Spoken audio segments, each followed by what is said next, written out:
Yan mga B, pakukulan muna natin yung hipon kasi yung sabaw niyan, yun ang gagamitin natin. Pinalambot ko muna yung pork para mamaya. And mga B, binabad ko muna yung vermicelli. Yan mga B, okay na to. Hahanguin na natin at bubukitin natin to. Yan mga B, magluluto tayo ng pansit na may vermicelli. Yan, gigisa na tayo ng sibuyas.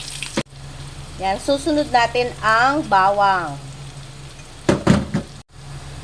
Ilalagay na natin yung squid ball. Kahit ano, fish ball, kikiam, pwede. Kung anong meron sa inyo. Ilalagay na natin yung Baguio beans. Bakit tinawag ng Baguio? Isunod na natin yung mga nahiwa kong carrots. Maglalagay tayo ng 2 pack at kalahati ng oyster sauce. Yung 30 grams lang to.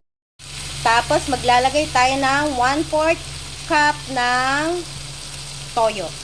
Tapos, maglalagay tayo ng garlic powder. Konti lang. Ngayon, ilalagay natin yung pinakuluan natin na ulo ng hipon. Yan ang magpapasarap dyan. Durugin mo yung hipon para yan ang sabaw. Sarap. Nakalimutan yung paminta. Ihahabol natin. Pwede pa naman. Ilalagay na natin yung pansit canton. Oh, yung canton. Yan. Yan, isunod natin yung bihon.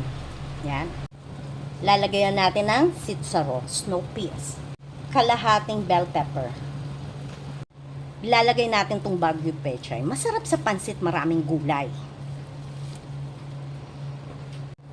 Isunod natin ang repolyo. Anda kaming gulay, mga bi. Ngayon, lalagay na natin ang ating special guest, ang hipon. Para masarap pa ang pansit, lalagyan natin ng sesame oil.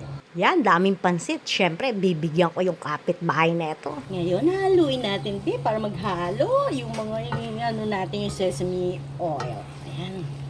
Ang bango-bango. Yan, luto na ang pansit ni Marsing. Ang sarap nito,